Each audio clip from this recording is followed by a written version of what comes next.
Boa noite, pessoal! Boa noite! Chegou a nossa tão esperada revisão. Na verdade, está chegando o dia da nossa prova. Sejam muito bem-vindos à nossa aula de revisão. Um bom dia, uma boa tarde, uma boa madrugada para quem assistir este vídeo em diferentes horários. A gente está aqui para poder rever os principais pontos daquela parte comum da prova do concurso de Vitória. Você que está chegando aí, já deixa para mim para qual cargo você fará a prova, se você é de Vitória, se você é de fora de Vitória, para que a gente já conheça quem está participando aí. Informação importante, hoje a nossa aula não ficará gravada no YouTube, só ficará disponível na plataforma. Então, se você tem algum colega que não tem como assistir na plataforma, manda ele vir aqui para o YouTube, porque quando encerrar, encerrou, beleza? Quem está chegando aí, manda o link desta aula no grupo de professores da tua escola, beleza? Fala para mim aí, qual o conteúdo que você acha que vai cair, mas ser cobrado? O que você fala, professor, acho que vai ser cobrado. Depois eu vou trocar as minhas figurinhas com as suas, pra gente ver se vai bater isso aí, tá? Sejam muito bem-vindos, eu vou estar acompanhando aqui essa transmissão, respondendo vocês aí no chat, dando todo o suporte para que a gente possa conversar e tirar todas as nossas dúvidas, ok? Observações, eu quero já deixar aqui pra gente iniciar a nossa aula com muita objetividade. Hoje, a nossa revisão, na verdade, não é uma aula dos conteúdos, afinal, essas aulas foram ministradas na plataforma, dentro de cada disciplina. Hoje, o que teremos é um passa rápido. Vamos fazer uma análise rápida dos principais pontos de cada uma daquelas legislações, da parte de legislação, e o que eu acredito que vai cair e o que você precisa saber para responder uma questão. Beleza? Algumas legislações, eu pontuei artigos específicos, tipo, eu vou tentar a sorte aqui, mas é claro que dentro de uma análise do que a FGV tem perguntado nas últimas provas, dentro do que tem se perguntado nos últimos concursos, então eu vou trazer isso para vocês. Vocês podem acompanhar aqui na tela, fazendo todas as anotações possíveis. A apostila resumida vai estar disponível na plataforma também.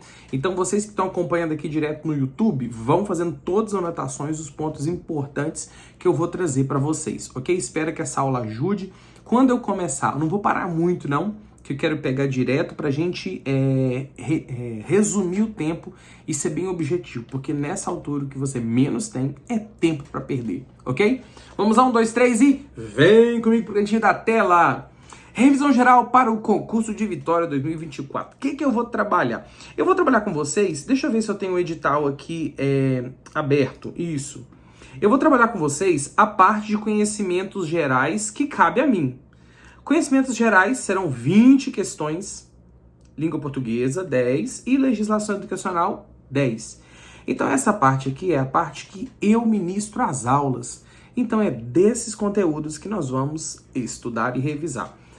Algumas observações minhas. Eu vou, antes de falar do conteúdo, eu quero deixar umas pontuações aqui, impressões.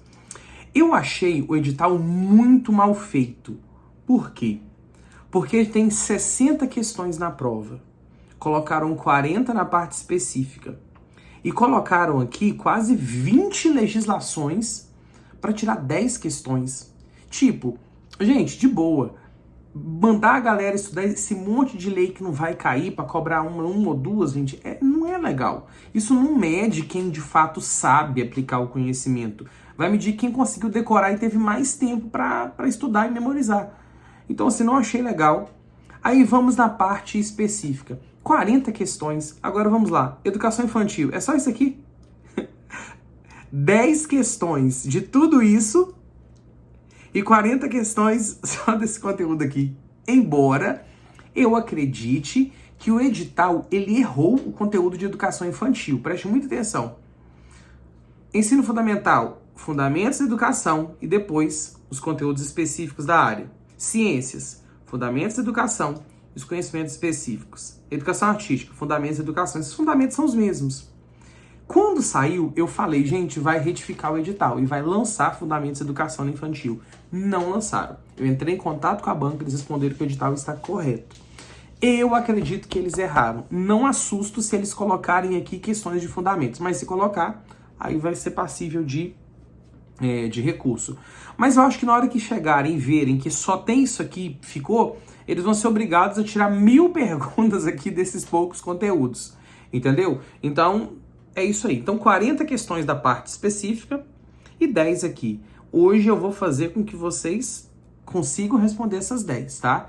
E quem for meu aluno e estudou as aulas e prestar atenção nessa revisão, eu garanto que 7 questões, pelo menos, eu vou te dar elas nas aulas. É claro que as outras você vai conseguir responder também. Mas pelo menos 7 ali, vou ser mais modesto, umas 6 eu vou falar e vai estar ali, dentro do que eu falei na aula, tá? Então, vamos preparar para o nosso estudo, beleza? Então, fiquem ligados nisso aí, professor de educação infantil. Repara se tiver alguma coisa estranha, mas se tiver, vocês respondam.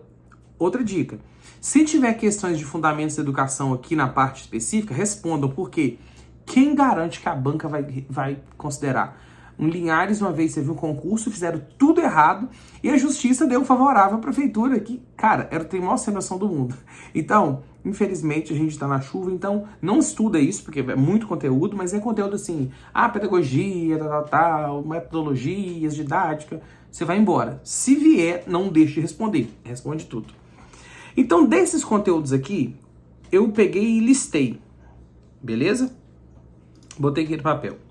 Aqui em cima nós temos 10 conteúdos e aqui embaixo 7. Nós temos 17, dentre os quais vão cair 10. Agora, o que eu acho que vai cair? Posso errar por uma ou outra. Constituição cai, ok? Na parte geral. LDB cai uma. Plano Nacional cai uma. Diretrizes curriculares para educação infantil, para mim, não cai. Acho que eles não vai cair, não. Eles não vão botar. Outra, resolução para a Base Nacional Comum Curricular, eu acho que não cai. Estatuto da Criança e do Adolescente, eu acho que cai. História e Cultura Afro-Brasileira e Plano Nacional de Educação e Direitos Humanos, acho que não cai. E acho que cai um de Relações Étnico-Raciais. Diretrizes para o ensino fundamental, acho que cai uma. Educação, um novo olhar, acho que não cai. Política Municipal de Educação Especial, acho que não cai. Livro cai. E eu acho que aqui o protagonismo pode não cair. Eu acho que ficaria aqui, ó. 1, 2, 3, 4, 5, 6, 7, 8, 9, 10. Vamos ver se eu vou acertar isso aqui, mas eu vou preparar vocês para tudo. Eu tô te falando aqui porque vocês vão responder 10 questões. E o elaborador vai ter que escolher 10. Eu acho que das que eles estão fazendo, pode ser que seja desses 10 aqui que vai ter questão. A FGV tem cobrado muito Plano Nacional de Educação, Estatuto, Lei Brasileira de Inclusão, e para te dar uma tranquilidade aí, as questões sobre Lei Brasileira de Inclusão, Plano Nacional de Educação, que a FGV tem feito nas últimas provas, quase tudo é a mesma coisa, ok? Então, vamos lá, conteúdo, vamos pro conteúdo. Apagar. Fechou? Constituição Federal. Aqui fala da parte da educação, mas existem alguns pontos da Constituição que eu quero elencar. Não vou explicar, mas vou passar para vocês o que são. O que pode ser cobrado na prova? Sobre a Constituição, os princípios do ensino. A Constituição tem 9 princípios do ensino, ao contrário da LDB, que tem mais. Mas os princípios da Constituição foram os primeiros a serem publicados, lá em 1988. A maioria parecido com a LDB. Igualdade de condições para acesso e permanência, liberdade de aprender, pluralismo de ideias e concepções pedagógicas e coexistência de instituições públicas e privadas, que na LDB são 2, gratuidade do ensino público em estabelecimentos oficiais, valorização dos profissionais da educação, pronto.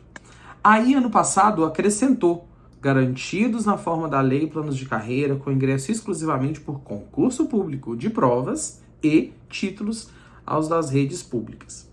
Gestão democrática do ensino na forma da lei, garantia de padrão de qualidade, piso salarial para os profissionais da educação pública nos termos da lei e garantia de acesso ao direito à educação e aprendizagem ao longo da vida.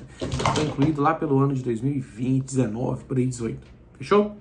Pode perguntar quais dos itens são princípios, ou analise os princípios abaixo, quais estão corretos ou não. Pode ser uma questão. Artigo 208, onde eu acredito que é mais provável que saia a questão de Constituição. Garantias. Quais as garantias? A União, em parceria com os estados e municípios, deve garantir à população educação básica obrigatória de 4 aos 17 anos de idade, ok? progressiva universalização do ensino médio, atendimento educacional especializado para portadores de deficiência, preferencialmente na rede regular de ensino. Parou. A Constituição, ela traz a versão que a LDB tinha lá atrás. Atendimento educacional especializado aos portadores de deficiência. Há alguns anos, atendimento educacional especializado era só para alunos com deficiência, mas com as mudanças, principalmente advindas da Política Nacional de Educação Especial na perspectiva de educação inclusiva, o atendimento de educação especializado hoje é destinado a alunos com deficiência, transtornos globais do desenvolvimento e altas habilidades de superdotação. Então, se mostrar isso aqui da Constituição e falar atendimento aos portadores de deficiência, preferencialmente, você não está errado. Está faltando alunos com transtornos globais e altas habilidades. Não está faltando não, na Constituição. Se falar de acordo com a Constituição, é só alunos com deficiência mesmo, ok? Educação infantil, a crianças de até 5 anos de idade, acesso a níveis mais elevados de ensino, oferta de ensino noturno regular, bem parecido com as garantias do artigo 4º da LDB. Atendimento educando todas as etapas, problemas suplementares, ok? Pode ser que saia daqui. Outra possibilidade é sobre a aplicação de recursos na educação. O artigo 212 é a base, mas em 2020 foi expandido, acrescentou vários incisos e parágrafos ali, a partir do 12, que detalham muito a questão da aplicação financeira. Tem isso aí no nosso material da aula, mas aqui não tem como pegar porque é muita coisa. Mas, enfim, resumindo, se cair, você já vai saber. A União tem que aplicar todos os anos pelo menos 18%, e os estados, Distrito Federal e municípios, pelo menos 25% da receita que recolhe de impostos em educação. Então, o município tem que investir pelo menos 25% da arrecadação de impostos em educação, o estado e o Distrito Federal, 25% no mínimo em educação, e a União tem que aplicar pelo menos 18% dos impostos em educação. Agora, um outro ponto. Artigo 214, eu acho que pode ser interessante porque pode virar questão. Constituição. A Constituição fala do Plano Nacional de Educação. A lei estabelecerá o Plano Nacional de Educação, tal. E esse Plano Nacional de Educação deve visar o quê? Deve conduzir... Então, vamos lá. O que a Constituição direciona para os planos que serão elaborados? Erradicação do analfabetismo, universalização do atendimento escolar, melhoria da qualidade de ensino, formação para o trabalho, promoção humanística, científica e tecnológica do país, estabelecimento de metas de aplicação de recursos como proporção do produto interno bruto. São algumas direções que a Constituição dá. Quando a gente chegar lá no Plano Nacional de Educação, você vai ver que as diretrizes estão parecidas com isso aqui, porque está de acordo com a Constituição, ok? Fechou a Constituição. LDB. O que pode cair de LDB? Pode cair tudo. Geralmente as questões se concentram até o artigo 21 ali, e depois do 21 cai o que é do fundamental, infantil, médio, ok? O finalzinho lá quase não cai. Por quê? É uma parte mais complexa. É um conteúdo mais complexo depois que você parte de 59, da educação superior, financiamento, é uma parte complexa. Se o elaborador não for muito bom, não compreender a LDB, ele não se aventura ali. Então ele fica nos que são mais fáceis. Então até o 21, provavelmente, mas entre os quais eu quero citar 2 pontos, que são mudanças novas na LDB. E mudanças novas chamam a atenção do elaborador. LDB, o que pode cair? Primeiro, artigo 4º, no que diz respeito à educação digital. No ano de 2023, foi incluída a educação digital no artigo 4º como garantia, ou seja, o governo deve garantir educação digital com a garantia de conectividade de todas as instituições públicas de educação básica e superior à internet em alta velocidade, adequada para o uso pedagógico, com desenvolvimento de competências voltado ao letramento digital de jovens e adultos, criação de conteúdos, comunicação e colaboração. Parágrafo único. Para efeitos do que está disposto aqui, para garantir internet, as relações entre ensino e aprendizagem deverão prever técnicas, ferramentas e recursos que fortaleçam o papel da docência e aprendizagem do aluno. Então, deve ter educação digital, o governo deve garantir conectividade em alta velocidade para todas as escolas públicas e deve ser trabalhado o desenvolvimento de competências voltadas para o letramento digital, criação de conteúdos. E para que isso aconteça, deve ser previsto nas relações entre ensino e aprendizagem tais técnicas, ok? Agora, artigo 14. A bola da vez em questões de LDB. do ano de 2023 para cá é o artigo 14, porque o artigo 14 ele mudou significativamente, na verdade ele teve uma incorporação. O artigo 14, lá em 1996, quando a LDB foi publicada, ele trazia as direções para a gestão democrática. Então, lá nos princípios da LDB, no artigo 3º, fala gestão democrática na forma desta lei, da qual eu estou falando, desta LDB. Então, a LDB, gestão democrática na forma desta lei, porque esta lei disciplina a gestão democrática, no artigo 14. Falava que os respectivos estados e municípios definirão suas normas de gestão democrática de acordo com as peculiaridades, devendo ter participação dos profissionais da educação na elaboração do projeto pedagógico e participação da comunidade escolar em conselhos escolares ou equivalentes. Beleza? Só que isso foi em 96. E lembra que aqui no artigo 14 fala que cada estado, município vai definir as normas de gestão democrática? Os estados e municípios foram definindo. E o Plano Nacional de Educação, em uma das últimas metas, fala que deveria ser elaborado um plano de gestão democrática. Então essas metas evoluíram, as políticas de gestão democrática se fortificaram, mas a lei que disciplinava a gestão democrática era muito vaga. A LDB fala no princípio, no artigo 3º, gestão democrática na forma desta lei. Então, assim, mas o que a lei fala? Era muito pequeno, era muito raso. Então, juntando aí a discussão de todas as políticas de gestão democrática de diferentes redes, o artigo 14 vem complementar, vem falar quem que faz parte do conselho, vem falar dos fóruns de conselhos escolares e vai trazer pra gente o que eu acredito que pode cair na sua questão de prova sobre LDB. Então, vamos lá. A lei dos respectivos estados, municípios e Distrito Federal vai definir normas de gestão democrática, de acordo com as peculiaridades e conforme os princípios da gestão democrática. Participação dos profissionais da educação na elaboração do projeto pedagógico da escola. Os profissionais da educação vão participar na elaboração, todos os profissionais da escola. Segundo, participação da comunidade escolar, da comunidade local, em conselhos escolares e em fóruns dos conselhos escolares ou equivalentes. Então, nós temos os conselhos escolares, os fóruns dos conselhos escolares e equivalentes, que seria a mesma coisa. Tem escola que não tem um conselho, mas tem a associação de pais e mestres e professores, mas é a mesma coisa.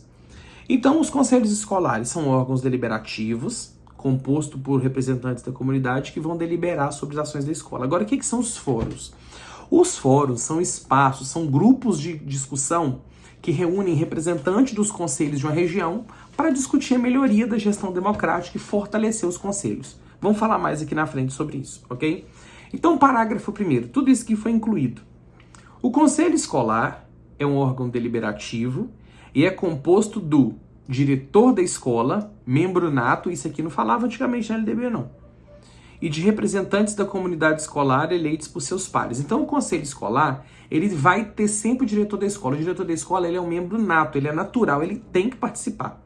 E vai ter representantes das categorias, sendo que cada um vota na mesma categoria. Professores, orientadores e supervisores. Os professores, profissionais do magistério, representados. Demais servidores com atividades administrativas, o restante da equipe de secretariado, equipe de funcionários dos serviços gerais, que votam entre si, estudantes que votam entre seus representantes, pais ou responsáveis votam entre si, e membros da comunidade local que votam entre si, que são membros da comunidade, não necessariamente da escola. Professores, demais servidores, estudantes, pais, membros da comunidade e o diretor. Então pode ser uma pergunta. Embora eu acho que eles não vão desenhar isso aqui demais, mas vão ficar aqui, se mostrar quais, e você vai ter que direcionar. Os fóruns de conselhos escolares, eles são o quê? O Fórum de Conselhos Escolares é um colegiado, é um grupo que delibera e que tem finalidade o fortalecimento dos conselhos dentro da sua área de atuação e efetivação do processo democrático nas escolas das diferentes instâncias decisórias, buscando melhorar a qualidade da educação. Os fóruns, eles são norteados por 3 princípios. Anota isso aí. Princípios dos fóruns dos conselhos escolares. Democratização da gestão, democratização do acesso e permanência e qualidade social da educação, ok? Os fóruns dos conselhos escolares O fórum dos conselhos escolares será composto de 2 representantes do órgão do sistema, da Secretaria de Educação, e 2 representantes do conselho de cada escola que aquela secretaria abrange, ok? Então fica essa dica, mas pode cair toda a LDB. Se fosse para eu chutar um artigo, eu falei da LDB toda, mas assim, nas aulas, mas aqui, artigo 14, artigo 4º. Intuição. Vamos lá. Plano Nacional de Educação. Gente, nosso plano tá vencendo já, o povo tá cobrando em concurso. Vamos lá. O que pode cair? Gente, eu posso ter equivocado, mas todas as vezes eu falo e acerto. Gente, o que vai cair? Pergunta de Plano Nacional de Educação. Se cair, a pergunta vai ser ou sobre as diretrizes ou sobre as instâncias que fiscalizam o plano e suas atribuições. É isso. Você tem que saber isso. Diretrizes do Plano Nacional de Educação bem parecidas com as diretrizes que a Constituição direciona para fazer lá em 1988. Vou passar rapidinho, tá? Erradicação do analfabetismo, universalização do atendimento, superação das desigualdades, melhoria da qualidade, formação para o trabalho, promoção do princípio de gestão democrática, promoção humanística, estabelecimento de métodos de aplicação de recursos, valorização dos profissionais da educação e promoção dos princípios de respeito aos direitos humanos. 10 diretrizes. Geralmente, coloca algumas e você tem que falar quais as diretrizes acima são diretrizes do plano. Normalmente, as que eles colocam como errado é absurdo. Você bate o olho e vê que é absurdo.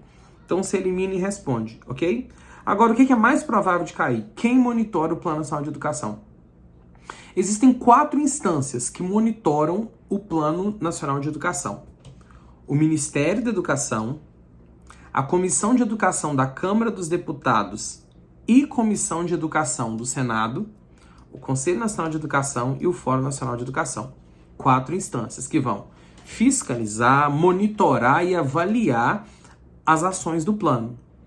Uma observação, dependendo, eles podem segmentar o ponto 2 em 2 instâncias diferentes. Colocar Comissão de Educação da Câmara dos Deputados, e depois colocar em outra questão Comissão de Educação, Cultura e Esporte do Senado, que não tá errado. Eles vão e trocam aqui, ó, vão mudar Fórum Municipal de Educação, só para deixar confuso, ok? Mas isso aqui para mim é o que deve cair. Agora, uma outra coisa que a FGV sempre cobra, já vi muito disso de Plano Nacional de Educação nas questões da FGV. Além daquilo que foi falado aqui em cima, ó, monitoramento contínuo e avaliação, as instâncias aqui de cima, essas 5, vão fazer o quê? Vão divulgar o resultado desse monitoramento nos seus sites. Vão analisar e propor políticas para garantir a implementação. E vão analisar e propor a revisão do percentual que é investido na educação. Atribuições. Muito provável cair isso aqui, tá? E por último, só falando sobre o fórum, porque este ano a FGV fez 2 perguntinhas sobre isso aqui. O Fórum Nacional de Educação, além do que está falando aqui, o que acontece? A União promoverá pelo menos 2 conferências nacionais de educação até o fim do decênio, precedidas de conferências articuladas e coordenadas pelo Fórum Nacional de Educação. Então, além de coordenar as 2 conferências, além de fazer tudo o que está falando aqui em cima, o Fórum Nacional de Educação acompanhará a execução do plano e cumprimento das metas e promoverá a articulação das conferências nacionais da educação com as conferências regionais, estaduais e municipais que vieram antes. Ele vai articular tudo que foi falado. Então, eu tenho quase certeza, se cair uma questão de manhã e outra tarde, eu tenho certeza que vai ser ou da manhã ou da tarde, ou as 2, vai ser sobre o que eu te falei aqui, beleza?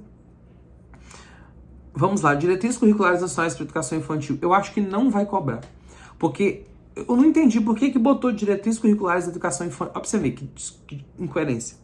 Na parte geral, colocou diretrizes curriculares para educação infantil, mas não colocou para fundamental. E lá no conteúdo, deixa eu ver aqui, no conteúdo de educação infantil, não colocou as diretrizes curriculares da educação infantil no conteúdo específico. Não entendi isso, não. Então, assim, como aqui da legislação municipal fala de diretrizes de educação infantil de Vitória e diretrizes de ensino fundamental de Vitória. Entendi, as 2. Agora, a legislação educacional botou as diretrizes de educação infantil e as outras não botou. Não entendi. Eu acredito que não vai ter questão, mas se cair questão sobre as diretrizes curriculares nacionais para educação infantil, A questão ou da manhã e da tarde vai ser sobre princípios éticos, estéticos e políticos. Você pode ter certeza disso. Princípios éticos, políticos e estéticos. Vou falar daqui a pouco, mas primeiro eu vou lembrar dos artigos que vêm antes. O que é currículo nas diretrizes de educação infantil? Nacionais, tá? Não é municipal, não. Currículo de educação infantil é concebido como um conjunto de práticas que buscam articular as experiências e os saberes das crianças com os conhecimentos que fazem parte do patrimônio cultural, artístico, científico, tecnológico, de modo a promover o desenvolvimento integral da criança de 0 a 5 anos. Isso é currículo de educação infantil. O que são propostas pedagógicas? Proposta pedagógica é muito enfatizado nas diretrizes curriculares nacionais. As propostas pedagógicas da educação infantil devem considerar que a criança, centro do planejamento curricular, é sujeito histórico e sujeito de direitos. Lembrando que as diretrizes curriculares de educação infantil de Vitória corroboram isso. Falam muito que a criança é um sujeito histórico, um sujeito de direitos. Nas interações, relações e tal, ok? Propostas pedagógicas devem considerar isso. Depois vocês salvam aí. Agora vamos lá. O que a FGV mais cobra sobre DCNEs? As propostas pedagógicas de educação infantil devem respeitar os seguintes princípios. É isso aqui que eles cobram. Princípios éticos, políticos e estéticos. O que isso diz? O que são princípios éticos? Autonomia, responsabilidade, solidariedade, do respeito ao bem comum, ao meio ambiente, às diferenças. Isso é ética, autonomia, responsabilidade.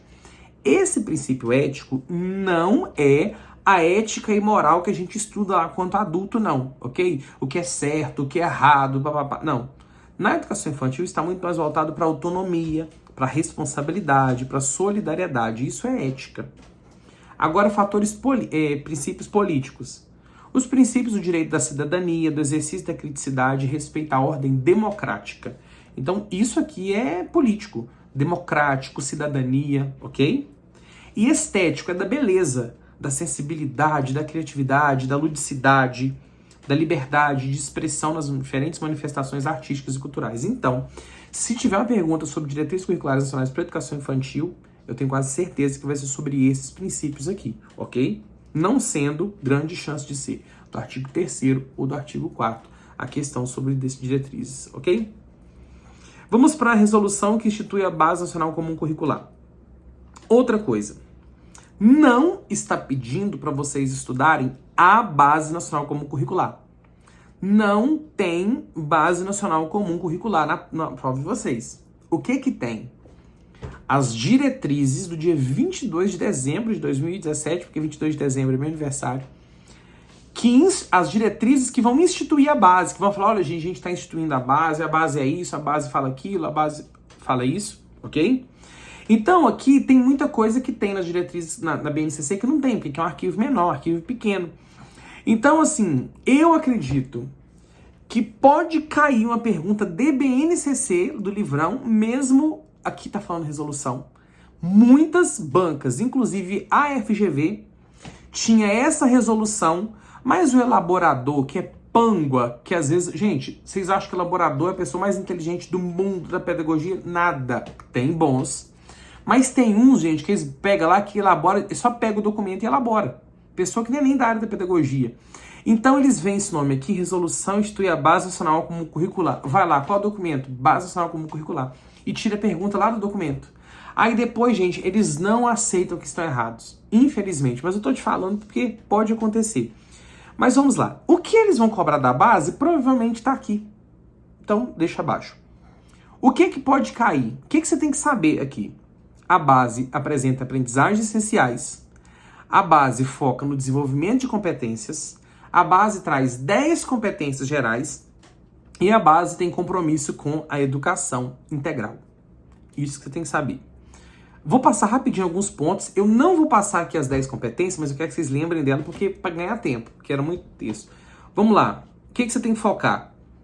A Base Nacional Comum Curricular é um documento de caráter normativo que define o conjunto orgânico e progressivo de aprendizagens essenciais como direito de crianças, jovens e adultos no âmbito da educação básica escolar. Pronto. A BNCC é um documento que é norma, é obrigatório, que define o conjunto de aprendizagens obrigatórias, necessárias para todos os estudantes. Todas as escolas públicas e privadas obrigatoriamente têm que segui-las. O que são aprendizagens essenciais? O que são aprendizagens essenciais? Aprendizagens essenciais são conhecimentos, habilidades, atitudes e valores e a capacidade de mobilizar, articular e integrar esses conhecimentos. Isso são aprendizagens essenciais.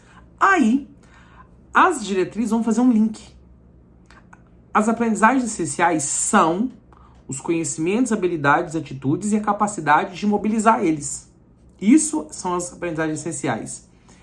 E, na verdade, a BNCC também define que competência é a mobilização. Aprendizagens essenciais são habilidades, conhecimentos, atitudes e valores. Isso são aprendizagens essenciais. E a capacidade de mobilizar eles. E a capacidade de mobilizar são as competências. Então, quando tem o aluno adquire habilidade, conhecimentos, atitudes, valores e consegue mobilizar eles em função da sua vida, da resolução dos seus problemas, da vida cotidiana e do mercado do trabalho, isso se expressa em competências. E competências, para mim, é a chave de tudo. Eu acredito, eu nem sei se isso aqui está nos 2 temas que eu ia falar, eu acredito que, porque eu vou falar sobre 2 temas, 2 possibilidades aqui. Um dos temas pode ser o BNCC e o desenvolvimento de competências. Acredito que um dos temas de questão discursiva. Lembrando que, se a questão discursiva for sobre a parte geral, pode ser que a questão discursiva seja da parte específica. Pode ser que seja um conteúdo da parte específica de cada área. Mas se for geral, grande chance de ser também BNCC ou desenvolvimento de competências, ok? Agora que a gente falou disso, vamos falar só de competência. Tem que saber o que são competências, porque isso aqui cai muito em questão. Competência é o quê? É a mobilização de conhecimentos, habilidades, atitudes e valores para resolver demandas complexas da vida cotidiana, do exercício da cidadania e do mundo do trabalho. Então, competência é você saber usar tudo que você tem para resolver os seus problemas. Isso é competência, mas depois você copia bonitinho. BNCC é referência para os sistemas de ensino, públicos e privados, construírem ou revisarem seus currículos. Então, a partir da BNCC de 2017, todos os sistemas tiveram que revisar esses currículos ou fazer novos. Lembrando que quando o currículo muda, a proposta pedagógica também muda, ok? Porque tem que ser feito. Tá. Para que eu coloquei isso aqui? As propostas pedagógicas das instituições devem ser elaboradas de acordo com a participação dos docentes, As propostas pedagógicas e os currículos, que vão ser mexidos, alterados, devem considerar o quê? O foco da BNCC. A BNCC fala que o indivíduo, ele não é unidimensional, ele é multidimensional, ele é social, ele é emocional, ele é físico, ele é intelectual, ele é espiritual, ele é cultural, ele é histórico. Essas múltiplas dimensões precisam ser atendidas, porque o indivíduo ele precisa ser formado de forma plena. Então, as propostas pedagógicas devem considerar as múltiplas dimensões que o estudante tem, buscando o pleno desenvolvimento dele. E isso joga a gente no foco da BNCC como compromisso. Efetivação de uma educação integral. A BNCC tem um compromisso com a educação integral. Educação integral é a formação global do indivíduo. E a minha aposta número 1 para tema da discursiva do concurso de Vitória é educação integral. A minha aposta número 1, minha indicação número 1. Eu fiz 6 indicações para os meus alunos da plataforma. Eu falei que eu tenho certeza que hoje de manhã ou à tarde, se a questão for geral, não for específica, se for geral para todos, eu tenho certeza que uma das redações, ou as 2, vai ser dos temas que eu falei. Nossa, o professor é prepotente disso não, gente. É porque não tem outros temas, só tem aqueles ali. Só tem aquilo ali, não tem como fugir. Não tem como fugir. Então vamos lá. Estatuto da Criança e Adolescente. Pontos que podem ser observados e que são importantes. Toda a parte de educação introdutória, o ECA pode cair todinho. Só que geralmente, o ECA é 40 aulas. Eu geralmente não indico todas as aulas para os alunos. Eu indico as partes até ali o 18, que fala da liberdade, tal. E depois a parte da educação, da profissionalização, que é onde concentra as perguntas para cargos de professores, ok?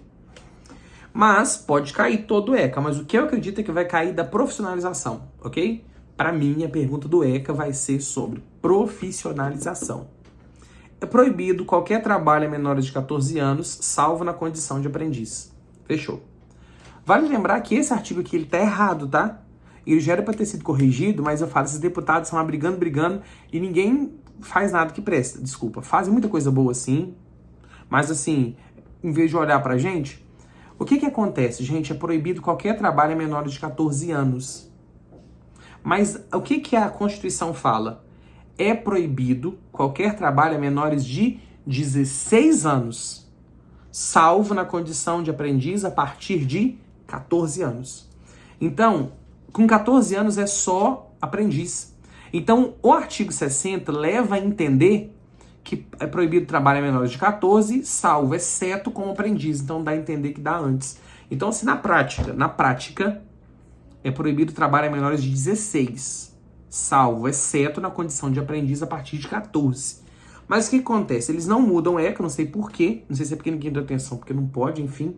Mas eles vieram colocar aqui, vídeo Constituição, que é para conferir na Constituição. Mas, o que você vai responder? É proibido qualquer trabalho menor de 14 anos, salvo na condição de aprendiz. Pronto. Isso aqui, ok? Fechou? Então vamos lá. O programa social que tenha por base...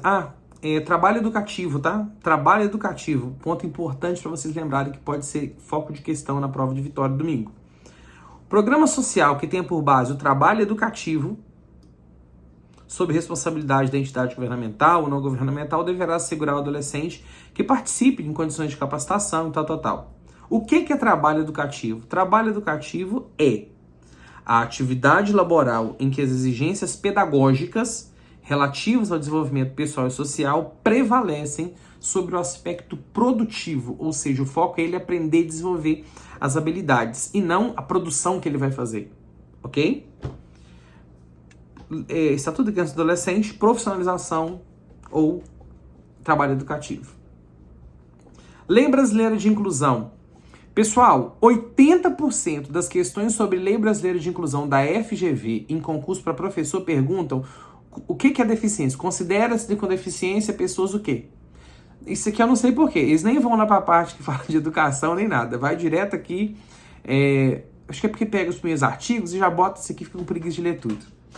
Aí vamos lá. O que o artigo 2º da Lei Brasileira de Inclusão fala? Pessoa com deficiência é aquela que tem impedimento de longo prazo. O que é impedimento de longo prazo? Ela é impedida por um longo prazo, né? Quem quebrou o braço hoje vai ficar 60 dias com gesso e vai parar. Isso é impedimento de curto prazo. Então, as pessoas com deficiência, elas encontram algumas barreiras na sua vida, que por conta da sua limitação, essas barreiras vão impedir ela de ter uma vida plena na sociedade, nas mesmas condições que as pessoas sem deficiência. Então, quando há barreiras e a limitação física, mental e intelectual da pessoa faz com que essas barreiras impeçam o gozo da vida plena, a pessoa tem deficiência. Considere pessoa com deficiência a que tem impedimento de natureza física no corpo, mental, intelectual ou sensorial nos sentidos, o qual, em interação com uma ou mais barreiras, pode obstruir sua participação plena e efetiva na sociedade em igualdade de condições com as demais pessoas. Ok? Agora, a avaliação da deficiência tem que ser feita, tá? A avaliação da deficiência, quando necessária, será biopsicossocial, realizada por uma equipe multiprofissional e interdisciplinar. Vai considerar, pode cair isso aqui também, quais são os requisitos que são considerados na avaliação da deficiência.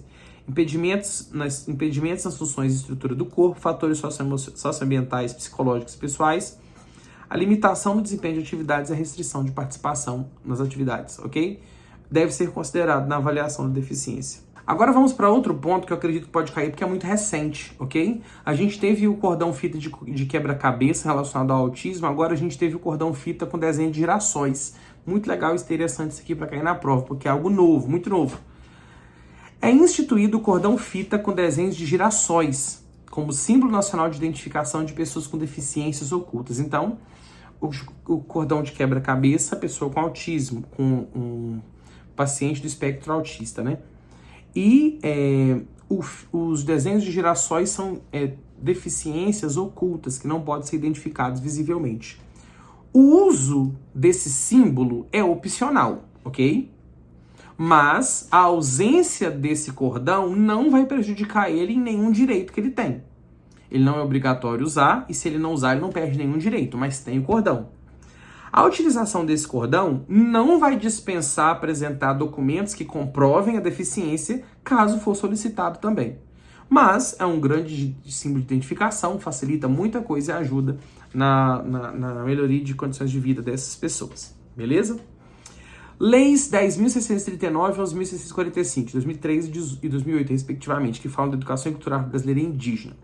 Isso aqui você tem que compreender sua lógica. Eu não vou passar muito tempo, mas é o seguinte. Em 2003, falou o seguinte: no estabelecimento de ensino fundamental e médio, oficiais e particulares, torna-se obrigatório o ensino sobre história e cultura afro-brasileira. Preferencialmente, vem cá, nas disciplinas de educação artística e de literatura e história brasileira. Ponto. Já em 2008, mudou só o foco aqui, aumentou. No estabelecimento de ensino fundamental e médio, torna-se obrigatório o ensino de história e cultura brasileira e indígena. Então, em 2008, acrescentou o indígena. Relacionados à história brasileira dos negros e povos indígenas, ok? Os conteúdos serão trabalhados nas áreas de educação artística, literatura e história brasileira. Aqui a gente tem a mesma coisa. A única coisa que acrescentou foi indígena. Mas tem uma observaçãozinha. Lá em 2003, teve uma mudança que não foi alterada. O calendário escolar incluirá o dia 20 de novembro como Dia da Consciência Negra. E isso aqui incluiu na LDB um novo artigo 79B, lá no finalzinho, acho que nas exposições até transitórias, lá no final. O dia 20 de novembro como Dia da Consciência Negra, ok? Isso aqui não mudou. Mas o que estava aqui, em 2003, mudou e agora é só indígena. Se perguntar, de acordo com a lei de 2003, História e Cultura Brasileira, de acordo com a lei de 2008, História e Cultura Brasileira é indígena, de acordo com a lei, o Estudo Cultural Brasileiro é indígena, que é a lei que está valendo, porque a outra já não vale mais essa parte, ok? Plano Nacional de Educação e Direitos Humanos. Feio. Vamos ver. Plano Nacional de Educação e Direitos Humanos, você tem que saber de uma coisa. O foco é construir uma cultura de direitos humanos. O que é cultura? Um hábito, um costume, que os direitos humanos e o exercício e a garantia dos direitos humanos seja um hábito, seja um costume, seja uma cultura. Você tem que saber isso. O resto você não vai decorar, mas você vai analisar e vai ver, gente, isso aqui faz sentido ou não. Quem é professor e quem estuda e já sabe um pouco sobre direitos humanos, vai conseguir manjar isso aqui. Fechou? Educação em direitos humanos é o quê? Educação em direitos humanos é um processo sistemático e multidimensional que orienta a formação do sujeito de direitos. A educação em direitos humanos é um processo sistemático, organizado e que abrange múltiplas dimensões que orienta a formação do sujeito, do indivíduo que tem direitos. A educação nessa perspectiva, então isso aqui pode ser uma pergunta. Agora, para que contribui a educação nessa perspectiva? Para criar uma cultura dos direitos humanos. Criar cultura dos direitos humanos. Se você vê essa palavra aqui em direitos humanos, isso aqui tá certo. Exercitar o respeito, a tolerância, a promoção e a valorização das diversidades. Assegurar que a todas as pessoas o acesso e a participação efetiva em sociedade livre. Então são contribuições da educação nessa perspectiva. Pode ser uma questão, colocar os três e você analisar qual é verdadeiro ou não. Lá a gente tem linhas de ação, só que é muita coisa. E ali você não vai conseguir decorar também não. Você vai ter que analisar e ver se está dentro. Mas tem os objetivos. São muitos, mas eu quero que você leia depois. Mas eu vou parar. Quem está vendo no YouTube, depois tira print se precisa. Mas é só chegar lá no plano. Plano Nacional de Educação e Direitos Humanos. Está no Google. Aí vai aparecer objetivos. Está lá bem claro isso aqui. Os objetivos, geralmente, eles apresentam isso aqui para você falar qual que é errado ou não. Destacar o papel estratégico da educação em direitos humanos para fortalecer o Estado democrático, enfatizar o papel dos direitos humanos na construção de uma sociedade justa, equitativa e democrática, encorajar o desenvolvimento de ações de educação em direitos humanos, contribuir para a efetivação de compromissos internacionais com a educação em direitos humanos. Outra dica, tudo que for de ponto, linha de ação sobre o Plano Nacional de Educação em Direitos Humanos, normalmente, olha só, as frases terminam com educação em direitos humanos. Isso aqui, a maioria das frases da linha de ação objetivo termina com educação em direitos humanos. Por exemplo, terminou aqui, educação em direitos humanos. Educação em direitos humanos. Educação em direitos humanos. Tem mais aqui. cultura de direitos humanos, educação de direitos humanos, educação de direitos humanos, educação em direitos humanos, educação em direitos humanos, educação em direitos humanos. Mas geralmente termina. Isso aqui é uma observação que eu fiz, porque eu já gravei várias aulas. Uma vez eu gravei para a Serra há uns 2, 3 anos e gravei de volta aqui para vocês. As frases geralmente terminam. Então, isso aqui tem a ver. Você vai ver as alternativas. Quando termina com isso, tem chance de ser certo. Então, é uma tendência. Ok? Dentro dos objetivos, só para fechar. Estimular a cooperação nacional e internacional para as ações de educação de direitos humanos. Propor a transversalidade da educação de direitos humanos com as diferentes políticas. Avançar nas ações propostas pelo Programa Nacional de Direitos Humanos, PNDH. Orientar políticas educacionais direcionadas para cultura de direitos humanos, palavra-chave. Estabelecer objetivos e diretrizes e projetos na educação de direitos humanos. Estimular reflexão, estudo e pesquisa na área de educação de direitos humanos. Incentivar a criação e fortalecimento de instituições e organizações na perspectiva da educação de direitos humanos. Balizar a elaboração de planos de educação de direitos humanos, incentivar formas de acesso a ações de educação de direitos humanos de pessoa com deficiência. Ok? Fechamos aí. Vamos agora para a nossa última legislação educacional antes de ir para a legislação municipal. Diretrizes curriculares nacionais para a educação das relações étnico-raciais. As diretrizes curriculares nacionais para a educação das relações étnico-raciais incluem obrigatoriedade do ensino de história e cultura brasileira e africana nas escolas brasileiras. Trata disso. Essa iniciativa busca corrigir o histórico de desigualdades e discriminação no Brasil, promovendo a educação inclusiva que valoriza a diversidade cultural. Esse documento é um parecer, ok? E ele busca trazer uma resposta, entre outras, na área da educação para a demanda da população afrodescendente no sentido de políticas de ações afirmativas, isso é, de políticas de reparação, de reconhecimento por aqueles que tanto sofreram com práticas discriminatórias. Outro ponto aqui, é importante destacar que se entende por raça a construção social forjada nas tensas relações entre brancos e negros, muitas vezes simuladas como harmoniosas, não tendo nada a ver com o conceito biológico, hoje sobejamente superado. Enfim, deixa eu falar. O que se trata? Geralmente, assim, o que iniciou? O que é raça e etnia, étnico-racial? Etnia é o conjunto de costumes, hábitos, a cultural, fatores externos que identificam uma pessoa ou um grupo. O que é raça? São os fatores biológicos, é a estrutura do corpo, cores dos olhos e tal. Só que a gente sabe, na verdade, na biologia, não é igual cachorro, o homem. A cachorro tem raça poodle, raça pitbull, nem vejo poodle, existe ainda poodle, que só vê aqueles Lulu da Pomerânia, uns os lisinhos tiraram os encaracoladinhos, os poodles e sumiram com eles. Mas enfim, como o cachorro tem raça diferente, você vai lá no cemitério 10 anos depois da morte, você vê um pitbull e um pincher. Você sabe qual é qual, porque a estrutura é diferente. Agora, o humano, gente, não existe subdivisão de raça. Todos somos da raça humana. Você vai lá, daqui 100 anos, pega um branco, um negro, um gordo, magro, a estrutura corporal vai ser a mesma, porque nós somos uma raça só. Então, a gente já superou isso. Mas, tendo em vista que por muitos anos, muitos anos não, gente, até hoje, fatores biológicos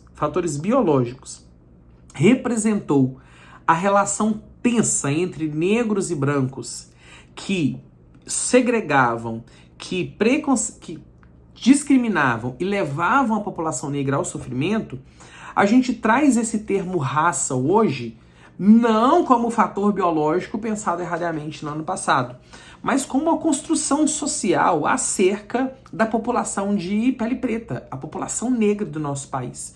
Então, embora não é biológico, a raça humana só tem raça humana, a gente utiliza esse termo raça hoje para construção social forjada acerca da construção da identidade do povo negro do nosso país, ok? Mas o termo raça é utilizado como frequência nas relações sociais para informar características físicas, mesmo que a gente trate de um termo de construção social, beleza? Termos importantes. O que são ações afirmativas? Políticas públicas e privadas que têm intenção de corrigir desigualdades historicamente acumuladas. Ações afirmativas são essas.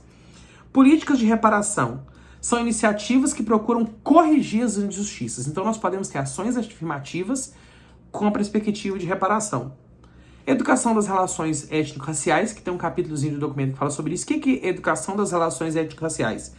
É o processo educativo focado no reconhecimento e valorização da diversidade étnico-racial, combatendo o racismo e promovendo a cultura de respeito mútuo. Isso é educação das relações.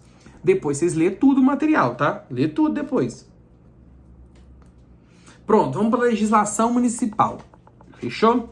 Vou passar também brevemente, porque se a gente for ver tudo que tá aqui, a gente não vai dar conta. Amanhã eu vou estar em Vitória. Alguém aí, pra gente dar uma arejada aqui. Alguém vai no aulão de revisão amanhã na Faculdade de Direito de Vitória, na FDV? Eu vou estar lá amanhã, de manhã e à tarde, de manhã com a turma, à tarde com a outra. Eu quero ver muitos de vocês. Quem vai estar aí amanhã? Dá um eu. Quero ver vocês, quero dar um abraço, desejar uma boa prova, tá? Amanhã eu vou poder detalhar, amanhã eu vou poder desdobrar isso aqui, porque aqui não dá, ok? Mas amanhã eu vou ter tempo de discutir. E olha, amanhã na aula eu vou trazer duas apostas de temas, eu vou trazer duas apostas de questões. Esse concurso de Vitória eu estou usando, eu quero trazer não só o tema, mas possibilidade de questão, como que isso pode ser cobrado. E eu vou corrigir e resolver duas com vocês lá amanhã, tá? Duas possibilidades, inclusive educação integral, que é a minha principal aposta. E eu tô achando que a segunda era desenvolvimento de competência, eu acho que sim. Minha primeira aposta é... Deixa eu ver aqui, eu vou falar com vocês minhas sugestões de tema. Para os alunos, eu coloquei revisão... Aqui, revisão discursivas, isso. Minhas sugestões de tema, vou colocar aqui para vocês, ó, 6 sugestões. Vou fechar aqui, que esse documento aqui é exclusivo para os alunos, ok? Minhas possíveis questões. Educação integral, temas prováveis. Eu vou te falar, se o tema for geral, ou de manhã ou à tarde, eu tenho certeza que um vai ser desses aqui. E agora vamos lá.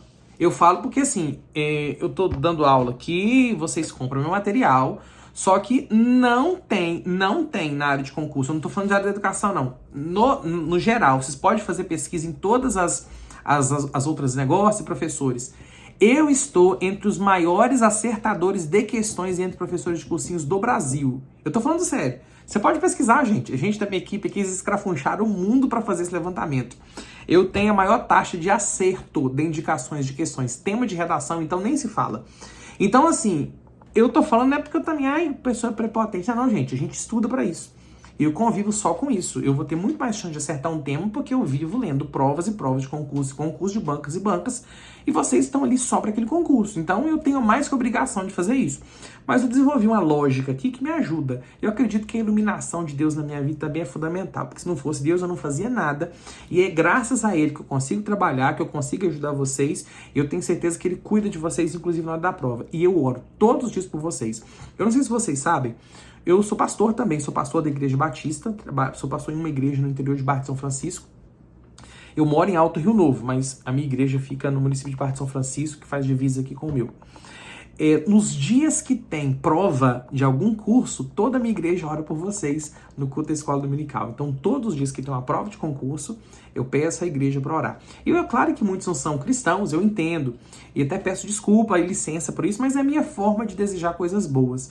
E sabe, eu acredito muito. A Bíblia fala assim, se podes crer, tudo é possível a que crê. Então, pedir-vos e dar-se-vos-á. Então fala que quando a gente pede de todo o coração, a gente é respondido. E eu sei que talvez eu não possa estar com você em cada sala, mas a minha oração chega onde eu não vou. E eu sei disso, que a oração tem chegado nos dias de estudo, a oração tem chegado no momento de aprendizado de vocês, sabe? Porque se não for a mão de Deus, a gente não consegue fazer nada não, gente. A gente não vence nem a semana. Então, pessoal, para mim, um dos temas da redação vai ser educação integral, BNCC e desenvolvimento de competências, protagonismo estudantil, educação especial, biblioteca escolar e formação... Isso aqui é um tema... Isso aqui eu nem queria ter falado. Educação infantil e múltiplas linguagens. Pode ser. Se tiver questão geral, de manhã e à tarde, pelo menos um vai ser um desses temas aqui. Aí, o que eu vou voltar a falar? Eu tô dando uma dica aqui de ouro. E a gente tem uma das maiores taxas de acertos do país em concursos, entre professores de concurso de todas as áreas. Se assim for, E se acertar, escreve lá na prova, professor Davi, e marca no Instagram. Você não sabe o tanto que isso ajuda o meu trabalho. Isso aí me ajuda, isso dá validade, isso dá credibilidade para aquilo que a gente faz. Isso me ajuda demais, demais, demais, ok? Então vamos lá. Legislação municipal. Já que a gente parou, manda o link desse vídeo para o grupo de professores da tua escola. Manda lá no grupo, manda do seu colega. A transmissão no YouTube não ficará gravada. E o material também não. Só vai ficar disponível na plataforma, porque eu preciso dar esse capricho aqui, esse a mais, esse mimo para meus alunos da plataforma. Então, quem não tá indo no YouTube, chama, gente, tá acabando. Legislação municipal. Diretriz curricular do ensino fundamental. O item que pede diretriz curricular do ensino fundamental de Vitória, ele tem subtítulos, não é o documento todo. São algumas partes, a aula como evento dialógico, direitos de aprendizagem. Gente, direitos de aprendizagem, esse tema tá dando um... sei não. Vamos lá. Diretriz curricular do ensino fundamental, brevemente. As diretrizes curriculares do ensino fundamental de Vitória foram atualizadas em 2020 e apresentam um panorama abrangente da proposta pedagógica orientadas por premissas de equidade, inovação e foco na aprendizagem. Ponto importante. Você sabia que a filosofia pedagógica adotada pela Rede Municipal de Vitória é a perspectiva histórico-crítica e a psicologia histórico-cultural de Vygotsky? Sim, ok? Tanto que na parte lá das teorias contemporâneas eu até coloquei uma aula sobre, não tem esse conteúdo pedindo lá, pedagogia, teoria histórico-crítica, psicologia histórico-cultural, não tem esse conteúdo escrito, mas eu coloquei nas tendências contemporâneas, porque são contemporâneas e o município usa ela, e no concurso passado teve, nos processos seletivos de Vitória teve, então assim, eu quis que vocês aprendessem isso aqui, porque é a teoria que embasa a legislação curricular de Vitória. Então a abordagem curricular de hoje está ancorada na teoria histórico-crítica de Saviani, ali influenciada por Vygotsky, que é a psicologia histórico-cultural de Vygotsky, ok? O currículo vai além de uma organização de conteúdos e é um campo desafiador que integra saberes construídos ao longo da história. Então o currículo como campo de construção de conhecimento. O currículo não é só uma organização de conteúdos. O currículo é um campo desafiador que integra saberes construídos ao longo da história com as questões sociais e atuais, com o objetivo de formar cidadãos críticos e conscientes. Então, isso aqui é o currículo como campo de construção do conhecimento, que é um dos subtítulos que o edital pede, ok? A aula, vamos falar sobre a aula, a sala de aula e a aula. Acerca da aula, é necessária a transformação da concepção tradicional da aula que temos hoje, onde o modelo monólogo que um fala e a transmissão de conhecimento do professor para o aluno prevalece, para uma concepção de aula mais dialógica e interativa. A aula precisa ser dialógica e interativa. A partir das ideias de Mikhail Bakhtin, enfatiza-se que o verdadeiro aprendizado ocorre na fronteira entre as consciências do eu e do outro, através de quê? Do diálogo. A aula, portanto, deve ser vista como um evento dialógico. A aula como evento dialógico, um subtema do item do ensino fundamental. Então, a aula, portanto, deve ser vista como um evento dialógico, que facilita a produção de conhecimento através da interação verbal. Essa abordagem promove uma aula viva, onde as tensões e as inter-relações entre ensino e aprendizagem se reconhecem e são valorizadas. Então, a aula é um evento dialógico, beleza? É um evento, é um acontecimento, porque é um local privilegiado para as interações e inter-relações, onde deve-se romper a concepção tradicional e avançar para uma abordagem interativa e dialógica. Fechou? Direitos de aprendizagem. O conceito de direito de aprendizagem enfatiza a crise enfrentada pela instituição escolar, manifestada nos problemas como violência, desinteresse dos estudantes, fracasso escolar, entre outros. Então, quando a gente vê esse tanto de fracasso, a gente tem um espaço para pensar sobre os direitos de aprendizagem. O direito à aprendizagem implica o comprometimento dos profissionais da educação em proporcionar condições adequadas para que todos os estudantes possam se apropriar do conhecimento. Isso requer responder questões fundamentais sobre o que aprender, por que aprender, como e quando e quais condições, atribuindo ao processo educativo uma intenção política, filosófica, pedagógica para atingir um objetivo real. Então, os direitos de aprendizagem se configuram no comprometimento em levar a todos os alunos a educação de qualidade com uma intenção bem clara do que se quer fazer. Diretrizes curriculares para a educação infantil de Vitória. Não vai muito longe do que se discute, tanto que as diretrizes curriculares e a educação infantil, um outro olhar, que é um outro documento, caminham na mesma direção. A educação infantil, conforme delineada nessas diretrizes, visa assegurar à criança o direito à formação e desenvolvimento global, multidimensional, ou seja, aspecto físico, psicológico, intelectual e social, complementando a ação da família e da comunidade. Esse documento das diretrizes curriculares destaca a importância de práticas educativas que respeitem a especificidade das crianças, promovendo experiências ricas e significativas. Os documentos de Vitória, em relação à criança, vão valorizar muito a importância da criança como participante ativo. A criança é um indivíduo que tem voz. A criança, ela deve influenciar todas as decisões que dizem respeito ao seu aprendizado. Vou desligar o ar aqui porque eu estou quase vendo um picolé. A criança deve influenciar todas as decisões que envolvem seu aprendizado. Um dos aspectos centrais das diretrizes é a concepção de que a educação infantil deve ser pautada, olha lá, princípios éticos, estéticos e políticos, tanto das DCNEs quanto aqui. Então acho que vai cair na sua prova. Vai cair uma pergunta sobre princípios éticos, estéticos e políticos, ok? Estéticos da criatividade, da ludicidade, da imaginação. Desculpa, estéticos, né? Éticos da autonomia, da responsabilidade, e políticos da democracia, da cidadania. Promovendo essa formação de cidadãos capazes de atuar de forma crítica na sociedade. Para tanto, a educação deve ser inclusiva, democrática e capaz de reconhecer as diferenças e a diversidade. Na educação infantil, no centro da educação infantil está o reconhecimento dos direitos fundamentais da criança, enfatizando a importância de uma abordagem que garanta o desenvolvimento pleno, desenvolvimento total, em um ambiente que respeita e valoriza a individualidade. Essa fase da educação tem como base princípios éticos, estéticos e políticos. É porque eu fui recortando de vários pedaços do material, que juntos tecem uma rede de proteção e promoção dos direitos. Na essência da educação infantil temos 4 pilares. Pronto, vamos lá. O documento ele fala de 4 pilares e a grande chance de a pergunta ser sobre esses pilares, esses eixos. A educação infantil, ela tem 2 eixos estruturantes. A educação infantil tem 2 dimensões indissociáveis. Quais são os eixos estruturantes da educação infantil? A interação e brincadeiras. E as brincadeiras. Interação e brincadeiras, os 2 eixos estruturantes. Agora, quais são as dimensões indissociáveis? O cuidar e o educar. Dimensões indissociáveis.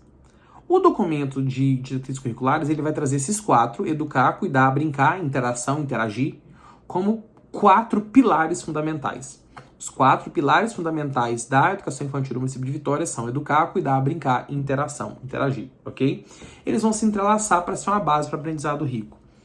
Educar, o pedagógico, a aquisição de conhecimento, cuidar, entender que é um sujeito em desenvolvimento de uma fase específica que precisa de cuidado. O cuidar, o brincar, entendendo que a reprodução da realidade de forma lúdica e brincadeira leva o aluno a aprender e estimula o desenvolvimento. E a interação, entendendo que a interação social à luz da psicologia histórico-cultural é o que faz com que o indivíduo aprenda, ok? Esses pilares reconhecem que o desenvolvimento infantil é um processo complexo que vai além de só adquirir conhecimento, mas é construído através das interações, brincadeiras, do educar e cuidar. Conceito de infância. O conceito de infância é visto como um período único e vital da vida de uma pessoa caracterizado por formas específicas de interagir com o mundo.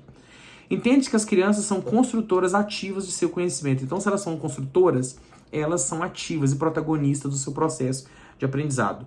No protagonismo, nas iniciativas ativas, as crianças exploram, formulam hipótese e se expressam em diferentes linguagens, influenciando em todas as decisões que envolvem seu processo de aprendizado.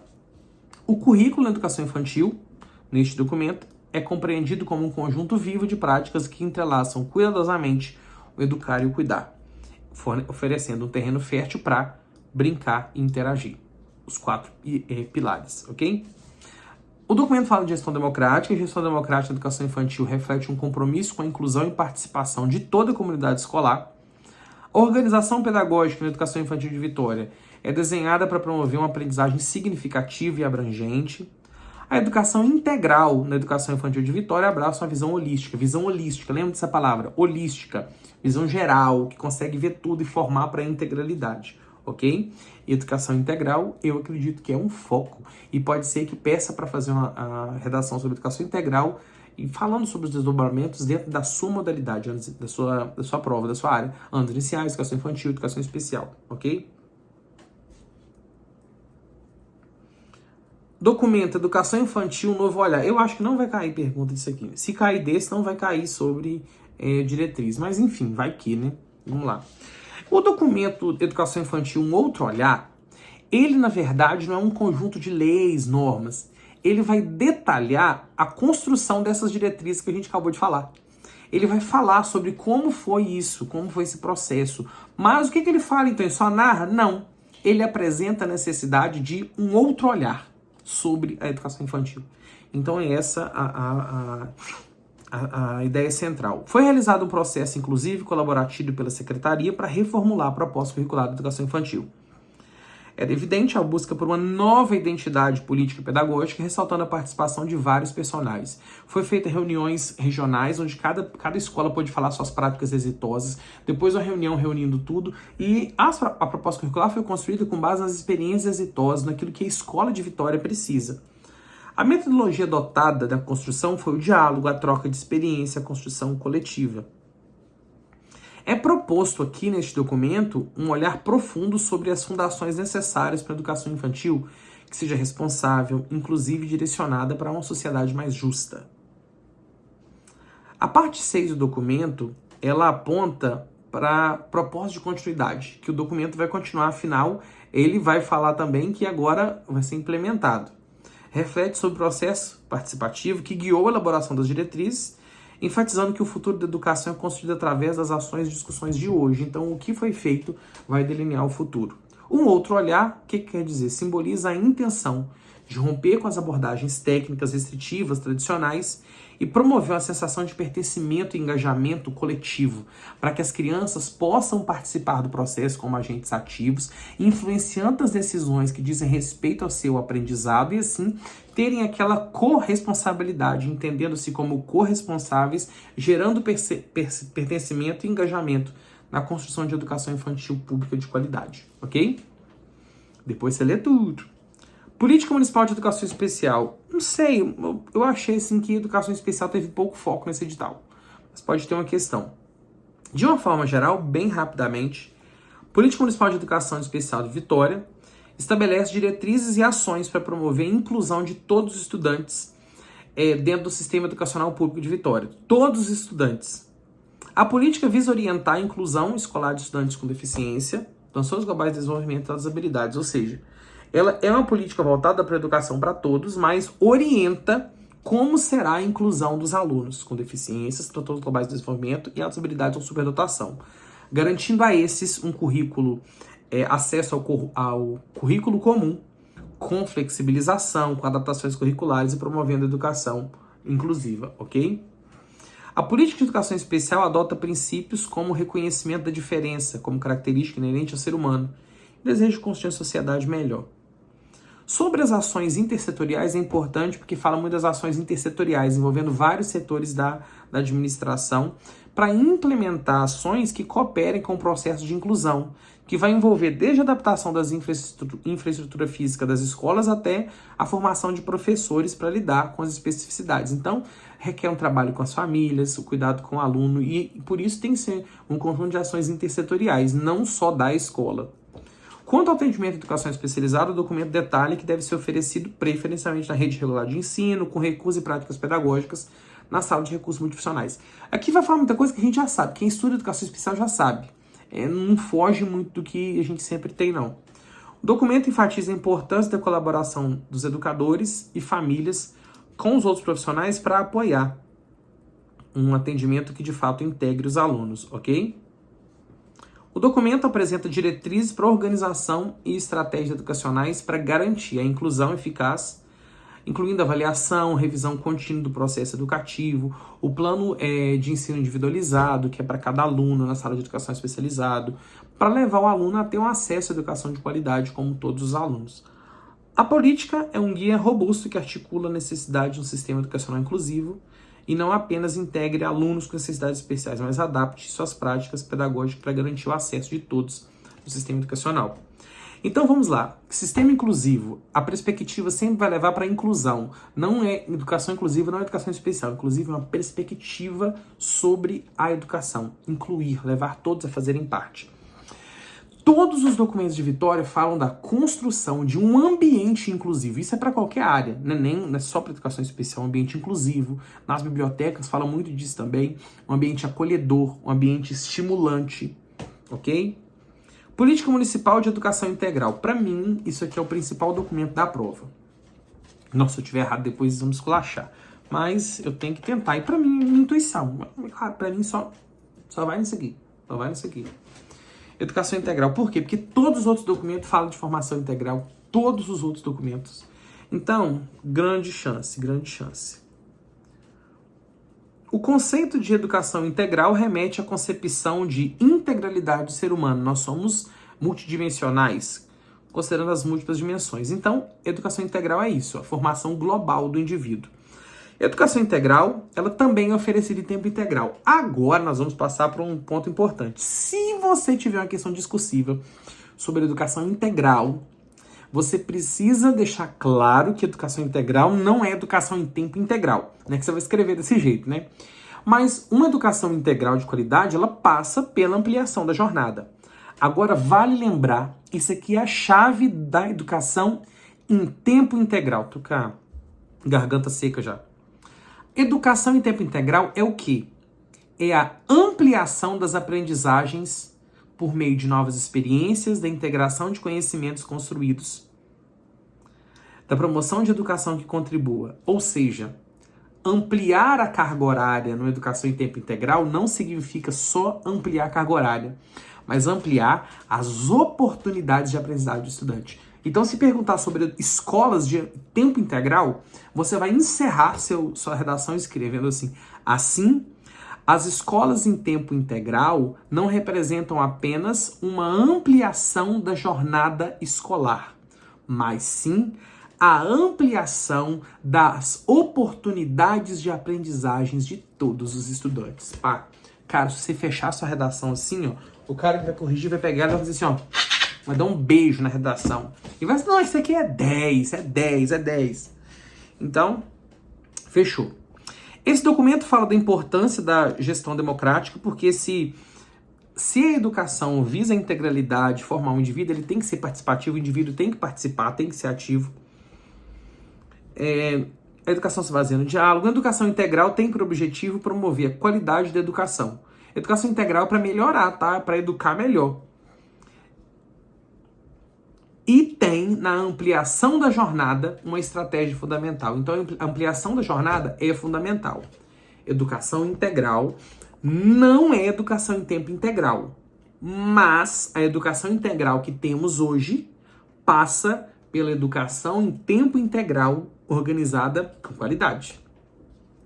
Ampliar o tempo de permanência na escola equivale a criar condições de tempo e de espaço para materializar esse conceito de formação integral. Quando falamos da avaliação na educação integral, a avaliação das aprendizagens nessa perspectiva, ela leva a crer que é necessário não só repensar a concepção e princípio avaliativo, mas pensar a própria escola, as finalidades da escola. Implementação da educação integral em Vitória é um desafio de longo prazo. Devido à falta de estrutura para atender a demanda, ampliar a jornada escolar busca oferecer mais oportunidades de aprendizagem. O documento fala tudo sobre isso. Ampliação do tempo escolar só faz sentido se promover mudanças na experiência. Não adianta ficar lá 7 horas com as mesmas aulas do mesmo modelo, né? Exigindo a redefinição das funções da escola e da sociedade. Para alcançar as metas do Plano Nacional de Educação, a educação no município é ofertada de 3 formas. Educação integral em jornada ampliada, que aumenta a jornada na escola que ele está, as escolas com tempo integral e o conjunto de ações intersetoriais que visam ampliar as oportunidades de aprendizagem. Acho que só tem mais 2 documentos. Isso.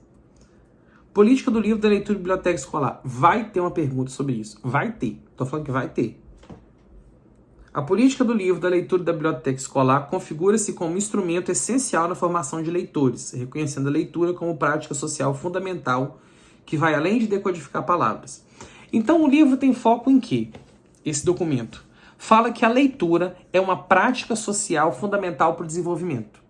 A leitura não é só decodificar, mas a leitura é um instrumento de socialização, de descoberta, de aprendizado, de desenvolvimento. O documento ele vai falar sobre a importância do livro e da biblioteca escolar como espaços de aprendizado. Eu não sei se eu consegui no resumo aqui, eu acho que eu coloquei um pedacinho, mas se eu não coloquei, esse documento fala muito do papel do bibliotecário. O bibliotecário é alguém com formação, que vai ter formação para isso, para poder interagir e trabalhar em conjunto com o professor, buscando as melhores estratégias de aproveitamento do espaço da biblioteca. A política também aborda a importância da formação de uma cultura de leitura. Palavra-chave, já ia me esquecendo. Pessoal, política do livro, cultura de leitura. O livro fala muito da cultura. O que é cultura? É hábito, é costume, igual cultura de direitos humanos. Busca criar uma cultura de leitura, um hábito, ser natural dos alunos a leitura, fazer parte da vida dos alunos. Indicando que tal cultura deve ser construída com base no desenvolvimento de práticas leitoras variadas, que permitam diálogo com diferentes textos, autores em diferentes linguagens. Nesse contexto, a leitura é entendida não como um fim nela mesma, ela não acaba nela, nessa visão transformadora da leitura. A leitura não acaba quando você lê, mas ela é um processo dialógico que constrói sentidos, onde o leitor vai interagir com o texto e vai entrelaçar as experiências que ele tem com aquilo que o texto fala e vai se reconhecer na perspectiva do autor e criando perspectivas. Sobre as bibliotecas. As bibliotecas escolares de Vitória são vistas como um ambiente de aprendizagem singulares. A biblioteca são ambientes de aprendizagem, onde o estímulo à leitura, desenvolvimento e práticas ocorrem de maneira prazerosa. As bibliotecas precisam ser espaços de interação, experimentação, espaços acolhedores, espaços estimulantes, e elas devem ser dotadas de um acervo de material rico em diferentes formatos, incluindo livros, periódicos, recursos audiovisuais, digitais. E essa diversidade de recursos disponível vai possibilitar a realização de diferentes atividades na biblioteca escolar, ok? Agora, por último, a política municipal de protagonismo estudantil. No concurso de 2019, a redação foi desse tema e eu não descartei ser esse tema de novo. Por quê? É outra banca. Então, pode ser que não, mas é outra banca. Então, pode ser, ok? Mas eu não senti aquele, sabe, não deu match protagonismo, mas pode ser, ok? O que deu match foi educação integral.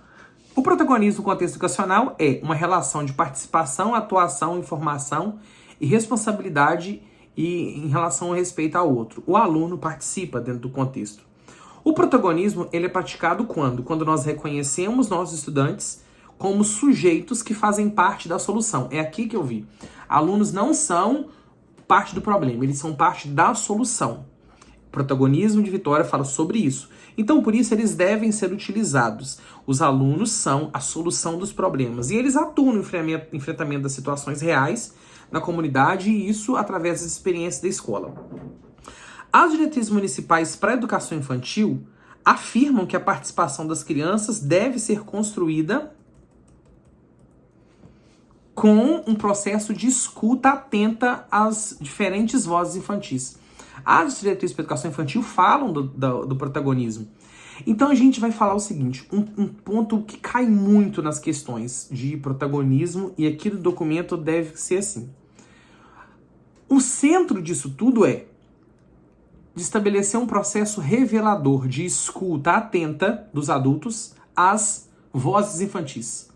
Sempre que você falar de protagonismo, lembre, escuta atenta às vozes infantis. Sem isso, não é possível ter protagonismo. Compreendemos a importância do protagonismo exercido na infância, na perspectiva de valorizar, potencializar e empoderar a experiência da criança. Essa ideia constitui a essência para a prática de protagonismo. O protagonismo ele sempre vai ser exercido quando a criança exerce um papel ativo. Não existe protagonismo sem abordagens ativas, abordagens interativas em que o aluno vai ter um papel de destaque, ou seja, ele vai assumir à frente da construção de conhecimento dele mesmo. E o professor se configura como um facilitador nesse processo. Apoiar e fortalecer a participação dos estudantes implica reflexão em ser, conviver, estar juntos e sentir pertencentes à sociedade. As perguntas da acho que é a IBAD, né, de 2019, geralmente traziam uma situação e perguntou tanto de manhã quanto à tarde que situações representam a prática de protagonismo. Você indicava qual não ou qual sim. E eu acho que pode ser dentro disso aí mesmo. Vai falar sobre protagonismo e a pergunta de protagonismo ter fase introdutória sobre protagonismo e perguntar quais das práticas abaixo representam uma ação que foca o protagonismo ou qual das ações abaixo não reflete uma ação que visa o protagonismo. Acredito que a questão de protagonismo vai ser assim. Mas vou falar uns exemplozinhos.